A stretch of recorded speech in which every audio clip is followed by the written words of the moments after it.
জীবনের প্রতিটি নতুন দিনই একটি নতুন অধ্যায়। নতুন ভোর মানেই নতুন স্বপ্ন, নতুন সম্ভাবনা আর নতুনভাবে শুরু করার সুযোগ। গতকালের ভুল কিংবা কষ্টকে পিছনে ফেলে আজ থেকে শুরু হোক নতুন সুন্দর যাত্রা, আত্মবিশ্বাস, আশা আর ভালোবাসা নিয়ে। আসসালামু আলাইকুম, সবাই কেমন আছেন? কাছে দূরে যে যেখান থেকে ব্লগটি দেখছেন, আশা করছি মহান আল্লাহ তাআলার অশেষ রহমতে সবাই সুস্থ আছেন। আলহামদুলিল্লাহ, আমরাও ভালো আছি। আজকে সকালে নতুন করে শুরু করলাম।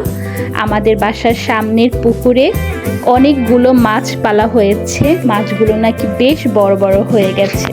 তো আপনাদের ভাইয়া বলল যে চলো দেখে আসি মাছগুলো কেমন বড় হলো আর খাবারও দিয়ে আসি। তো যেই কথা সেই কাজ, সকালবেলা চলে গেলাম মাছকে খাবার দিতে।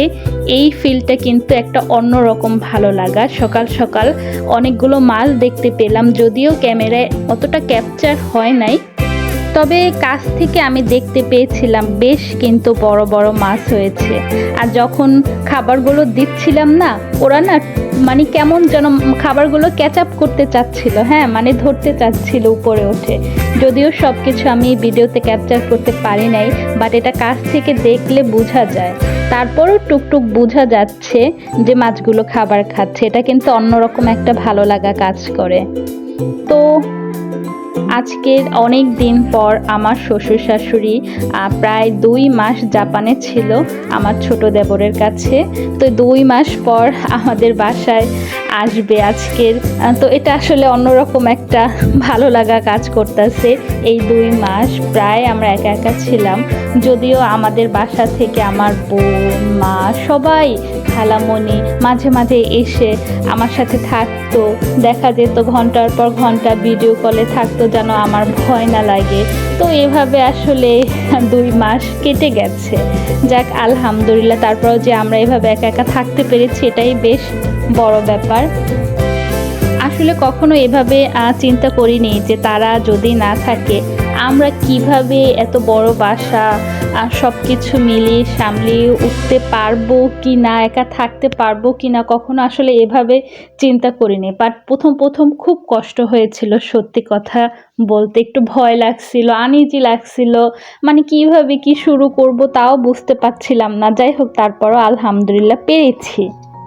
এর আগে আপনাদের সাথে শেয়ার করেছিলাম যে আমাদের গরুর বাচ্চা হয়েছিল। মাশাআল্লাহ, দেখুন বাচ্চাটা কিন্তু বেশ বড় হয়ে গেছে। আর তখন কিন্তু ওর কালারটা দেখা গেছিল একটু কালো টাইপের, কিন্তু এখন সোনালি হয়ে গেছে, তাই না?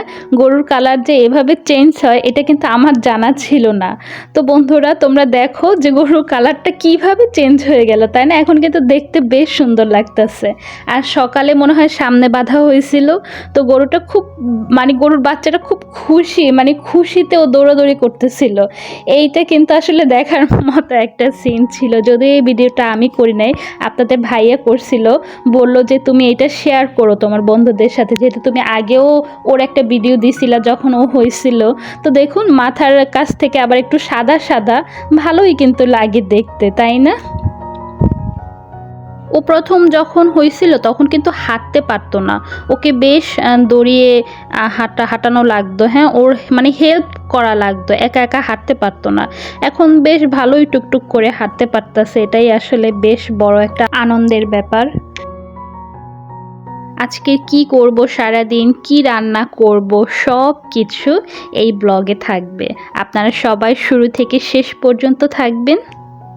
বেশ কিছুদিন আগে আমাদের একটা বিড়াল বাহিরের একটা বাসায় বাচ্চা দিছিল, সেখান থেকে একটা বাচ্চা রেখে আর একটা বাচ্চা ফালাই দিছিল। তাও সেই বৃষ্টির ভিতর পানিতে ভেজে একাকার অবস্থা আমরা দেখে পরে বাচ্চা সহ মা বাসায় নিয়ে আসছিলাম। এই যে বিড়ালটা দেখতে পাচ্ছেন, ওর নাম মিনু, আর এখান থেকে একটা বাচ্চা ফালাই দিছিল। মানুষ কিভাবে এটা পারে আমি জানি না, তবে আসলে সব মানুষ এক না। তো ছাদে চলে আসলাম, কবুতরকে খাবার দিলাম। আজকের আমাদের নিজেদের খামারের মুরগি রান্না করব। 3 তলায় আমাদের বেশ বড় একটা মুরগির শেড আছে, সবগুলো হচ্ছে ডিম পাড়া মুরগির শেড। তো এই ডিম দিয়ে আসলে আমরা ইনকিউবেটরের বাচ্চা ফুটাই, মানে এরা হচ্ছে প্যারেন্টস। এখান থেকে একটা সোনালী মুরগি নেওয়া হলো, এই মুরগিটাই আজকে রান্না করব। তো চলুন দেখা যাক। আজকে যে গরম পড়ছে, মানে এর আগেও বেশ কিছুদিন ঠান্ডা ছিল, বাট এই 3 দিন যাবৎ অসম্ভব গরম পড়ছে। তো গরমে রান্নাঘরে রান্না করাটা বেশ টাফ ব্যাপার। তো বাসায় ডাব ছিল, তো আপনার ভাইয়া আমাকে একটা ডাব কেটে দিল। একটা ডাবে কিন্তু 1 মগ পানি হয়েছিল। তো দেখা যায় বাহির থেকে ডাব কিনলেও এরকমই পানি হয়, যদিও গ্রামে ডাবের দামটা একটু কম থাকে, বাট শহরে কিন্তু একটা ডাবের দাম প্রায় 200 টাকা পড়ে যায়। তো দেখা যায় কি একটা ডাব খেলে কিন্তু অনেকটাই ক্লান্তি ভাব দূর হয়ে যায়। এদিকে প্রায় 12টা বেজে গেছে।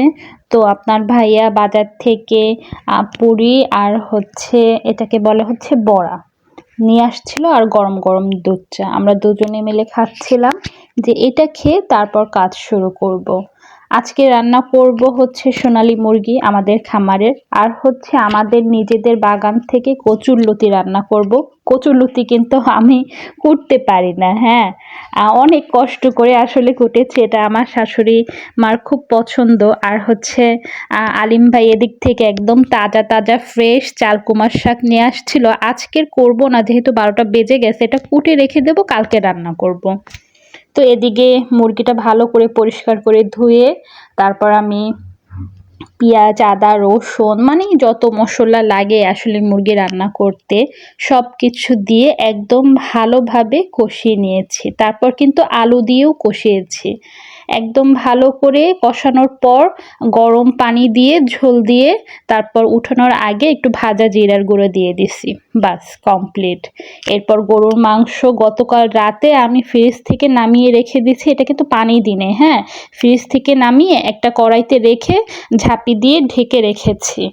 এটার একটা সুবিধা কি, মাংসর ভিতর যে রক্তটা থাকে না ওটা বের হয়ে যায়, আর উপরে মাংসটা পলি ব্যাগের ভিতরেই থেকে যায় আর রক্তটা বের হয়ে যায়। তো সকালে একদম ফ্রেশ মাংস তাড়াতাড়ি রান্না করা যায়। এদিক থেকে একটা কদবেল আমার কিন্তু খুব পছন্দ, হ্যাঁ, এটা একদম মাখা করে খেয়েছিলাম, খুব ভাল লাগছিল। তো এদিকে মাংস চুলায় দিয়ে দিছি। যেভাবে আসলে আমি সব সময় রান্না করি, দেখা যায় হাতে মাখিয়ে রান্না করি, এটা আমার জন্য একটু সহজ হয়। হ্যাঁ, পেঁয়াজ, মানে পেঁয়াজটা ব্লেন্ড করি না আমি, পেঁয়াজ, রসুন আর হচ্ছে হলুদের গুঁড়া, মরিচের গুঁড়া একটু বেশি, আমরা যেহেতু ঝাল খাই। তারপর আমাদের নিজেদের গাছের তেজপাতার ডাল রেখে দিয়েছিলাম, তেজপাতাগুলো শুকিয়ে গেছিলো, হ্যাঁ।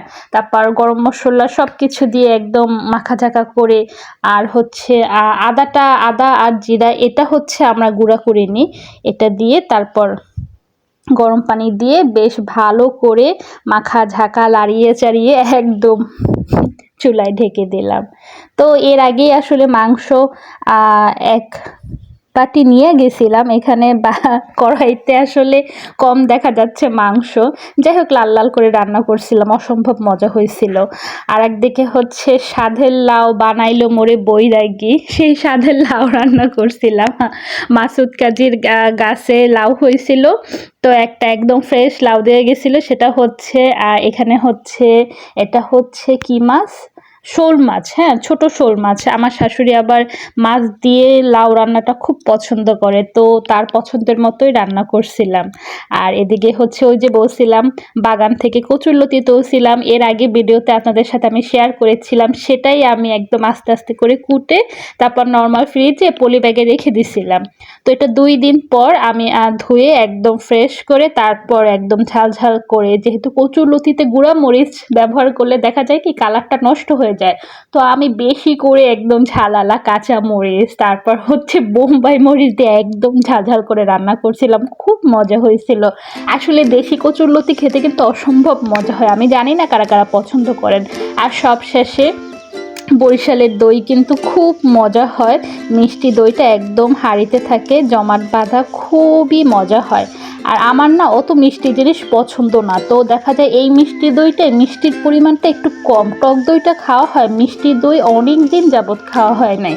তো আজকের খেলাম, একটু মিষ্টি কম ছিল, বেশ ভালোই লাগছিল। আর সাথে ছিল ওই যে কোল্ড ড্রিঙ্ক, বেশ আজকের খাবার দাবারটা জমকেশ হয়েছিল। তো আলহামদুলিল্লাহ, আসলে সব কিছুর দইয়ের হাঁড়ির উপর কিন্তু ময়লা থাকে, হ্যাঁ, একদম উপরের পাটটা কিন্তু ফালিয়ে দিতে হয়, একদমই ময়লা থাকে উপরের পাটটা। তো আমি একদম আস্তে আস্তে করে একটু একটু করে ময়লাটা একদম পরিষ্কার করে নিয়েছি। তারপর দেখুন থিকনেসটা একদম কিন্তু ঘন ছিল। হ্যাঁ, এটা খেতে অসম্ভব মজা হয়েছিল। এটা যখন এনেছে তখনই আমি করেছি কি নর্মাল ফ্রিজে রেখে দিয়েছিলাম প্রায় 5 ঘন্টা, 5 ঘন্টা না 4 ঘন্টা ফ্রিজে ছিল। এর জন্য হয়েছে কি একদম বেশি করে মানে শক্ত হয়ে গেছে। একটু দইটা দেখা যায় একটু শক্ত শক্ত, খেতে কিন্তু খুব মজা লাগে ঠান্ডা ঠান্ডা। আর রিচ ফুড খাবার পর একটু দই খেলে পেটটাও বেশ একটু ঠান্ডা ঠান্ডা লাগে। তো আমি এভাবে করে সবার জন্য বাটিতে বেড়ে নিয়েছিলাম। আর এদিক থেকে হচ্ছে আমার শাশুড়ি জাপান থেকে কি কি নিয়ে এসেছিল সব কিছু বের করেছিল, আরও অনেক কিছু এনেছিল।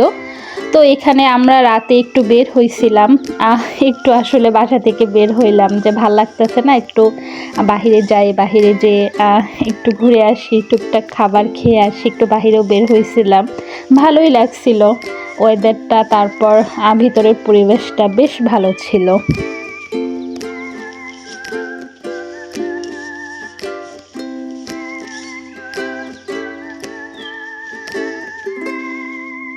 আজকের মতো চলে যাচ্ছি, খুব শীঘ্রই নতুন একটি ব্লগ চলে আসবে। সবাই সুস্থ থাকবেন, সাবধানে থাকবেন, ভালো থাকবেন। আল্লাহ হাফেজ।